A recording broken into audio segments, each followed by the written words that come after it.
ਅਗਲੀ ਖਬਰ ਵੱਲ ਚੱਲੀਏ। ਜਿਹੜੀ 10 ਰੋਡਸ ਐਕਸਪ੍ਰੈਸ ਆ ਉਹ ਸ਼ਟ ਡਾਊਨ ਹੋ ਗਈ ਹੈਗੀ ਆ। ਕਾਫੀ ਵੱਡੀ ਟਰੱਕਿੰਗ ਕੰਪਨੀ ਸੀ ਤੇ ਇਹਨਾਂ ਦਾ 47 ਸਾਲਾਂ ਤੋਂ USPS United state postal service ਦੇ ਨਾਲ ਕੰਟਰੈਕਟ ਸੀਗਾ। ਉਹ ਕਹਿੰਦੇ ਵੀ ਜਨਵਰੀ ਮਹੀਨੇ ਤੋਂ ਅਸੀਂ ਸ਼ਟ ਡਾਊਨ ਕਰਨ ਜਾ ਰਹੇ ਹਾਂ। 60 ਦਿਨਾਂ ਦਾ ਨੋਟਿਸ ਉਹਨਾਂ ਨੇ ਯੂਐਸ ਪੋਸਟਲ ਸਰਵਿਸ ਵਾਲਿਆਂ ਨੂੰ ਦੇ ਦਿੱਤਾ ਹੈਗਾ।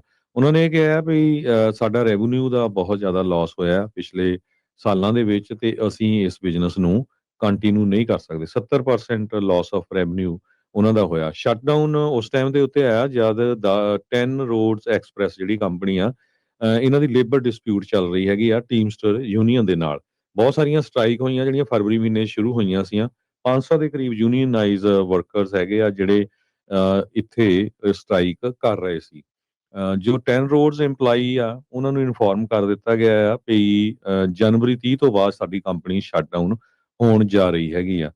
ਸੋ ਇਹ ਕਾਫੀ ਵੱਡੀ ਕੰਪਨੀ ਸੀ। 2642 ਟਰੱਕ ਸੀ ਇਹਨਾਂ ਦੇ 10 ਰੋਡਸ ਐਕਸਪ੍ਰੈਸ ਦੇ ਤੇ 2606 ਟਰੱਕ ਡਰਾਈਵਰ ਸੀਗੇ। ਇਹ ਦੱਸਿਆ ਜਾ ਰਿਹਾ ਹੈਗਾ। 47 ਸਾਲਾਂ ਤੋਂ ਇਹਨਾਂ ਦਾ ਜਿਹੜਾ ਕੰਟਰੈਕਟ ਆ ਉਹ ਯੂਐਸਪੀਐਸ ਦੇ ਨਾਲ ਚੱਲਦਾ ਸੀ। ਜੀ।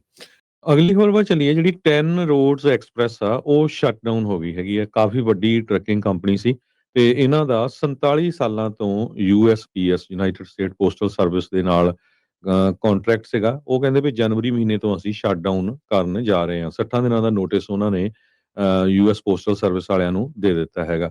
ਉਹਨਾਂ ਨੇ ਇਹ ਕਿਹਾ ਵੀ ਸਾਡਾ ਰੈਵਨਿਊ ਦਾ ਬਹੁਤ ਜ਼ਿਆਦਾ ਲਾਸ ਹੋਇਆ ਪਿਛਲੇ ਸਾਲਾਂ ਦੇ ਵਿੱਚ ਤੇ ਅਸੀਂ ਇਸ ਬਿਜ਼ਨਸ ਨੂੰ ਕੰਟੀਨਿਊ ਨਹੀਂ ਕਰ ਸਕਦੇ। 70% ਲਾਸ ਆਫ ਰੈਵਨਿਊ ਉਹਨਾਂ ਦਾ ਹੋਇਆ। ਸ਼ਟਡਾਊਨ ਉਸ ਟਾਈਮ ਦੇ ਉੱਤੇ ਆਇਆ ਜਦ ਦਾ 10 ਰੋਡਸ ਐਕਸਪ੍ਰੈਸ ਜਿਹੜੀ ਕੰਪਨੀ ਆ ਇਹਨਾਂ ਦੀ ਲੇਬਰ ਡਿਸਪਿਊਟ ਚੱਲ ਰਹੀ ਹੈਗੀ ਆ ਟੀਮਸਟਰ ਯੂਨੀਅਨ ਦੇ ਨਾਲ। ਬਹੁਤ ਸਾਰੀਆਂ ਸਟ੍ਰਾਈਕ ਹੋਈਆਂ ਜਿਹੜੀਆਂ ਫਰਵਰੀ ਮਹੀਨੇ ਸ਼ੁਰੂ ਹੋਈਆਂ ਸੀਆਂ। 500 ਦੇ ਕਰੀਬ ਯੂਨੀਅਨਾਈਜ਼ ਵਰਕਰਸ ਹੈਗੇ ਆ ਜਿਹੜੇ ਇੱਥੇ ਸਟ੍ਰਾਈਕ ਕਰ ਰਹੇ ਸੀ। ਜੋ 10 ਰੋਡਸ EMPLOYE ਆ ਉਹਨਾਂ ਨੂੰ ਇਨਫੋਰਮ ਕਰ ਦਿੱਤਾ ਗਿਆ ਆ ਵੀ ਜਨਵਰੀ 30 ਤੋਂ ਬਾਅਦ ਸਾਡੀ ਕੰਪਨੀ ਸ਼ਟਡਾਊਨ ਹੋਣ ਜਾ ਰਹੀ ਹੈਗੀ ਆ। ਸੋ ਇਹ ਕਾਫੀ ਵੱਡੀ ਕੰਪਨੀ ਸੀ। 2642 ਟਰੱਕ ਸੀ ਇਹਨਾਂ ਦੇ 10 ਰੋਡਸ ਐਕਸਪ੍ਰੈਸ ਦੇ ਤੇ 2606 ਟਰੱਕ ਡਰਾਈਵਰ ਸੀਗੇ। ਇਹ ਦੱਸਿਆ ਜਾ ਰਿਹਾ ਹੈਗਾ। 47 ਸਾਲਾਂ ਤੋਂ ਇਹਨਾਂ ਦਾ ਜਿਹੜਾ ਕੰਟਰੈਕਟ ਆ ਉਹ ਯੂਐਸਪੀਐਸ ਦੇ ਨਾਲ ਚੱਲਦਾ ਸੀ। ਜੀ। ਅਗਲੀ ਖਬਰ ਵੱਲ ਚੱਲੀਏ। ਜਿਹੜੀ 10 ਰੋਡਸ ਐਕਸਪ੍ਰੈਸ ਆ ਉਹ ਸ਼ਟ ਡਾਊਨ ਹੋ ਗਈ ਹੈਗੀ ਆ। ਕਾਫੀ ਵੱਡੀ ਟਰੱਕਿੰਗ ਕੰਪਨੀ ਸੀ ਤੇ ਇਹਨਾਂ ਦਾ 47 ਸਾਲਾਂ ਤੋਂ USPS United state postal service ਦੇ ਨਾਲ ਕੰਟਰੈਕਟ ਸੀਗਾ। ਉਹ ਕਹਿੰਦੇ ਵੀ ਜਨਵਰੀ ਮਹੀਨੇ ਤੋਂ ਅਸੀਂ ਸ਼ਟਡਾਊਨ ਕਰਨ ਜਾ ਰਹੇ ਹਾਂ। 60 ਦਿਨਾਂ ਦਾ ਨੋਟਿਸ ਉਹਨਾਂ ਨੇ ਯੂਐਸ ਪੋਸਟਲ ਸਰਵਿਸ ਵਾਲਿਆਂ ਨੂੰ ਦੇ ਦਿੱਤਾ ਹੈਗਾ।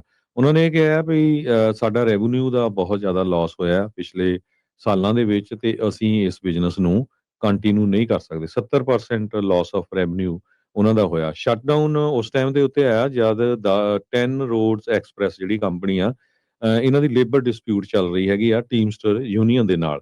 ਬਹੁਤ ਸਾਰੀਆਂ ਸਟ੍ਰਾਈਕ ਹੋਈਆਂ ਜਿਹੜੀਆਂ ਫਰਵਰੀ ਮਹੀਨੇ ਸ਼ੁਰੂ ਹੋਈਆਂ ਸੀਆਂ। 500 ਦੇ ਕਰੀਬ ਯੂਨੀਅਨਾਈਜ਼ ਵਰਕਰਸ ਹੈਗੇ ਆ ਜਿਹੜੇ ਇੱਥੇ ਸਟ੍ਰਾਈਕ ਕਰ ਰਹੇ ਸੀ।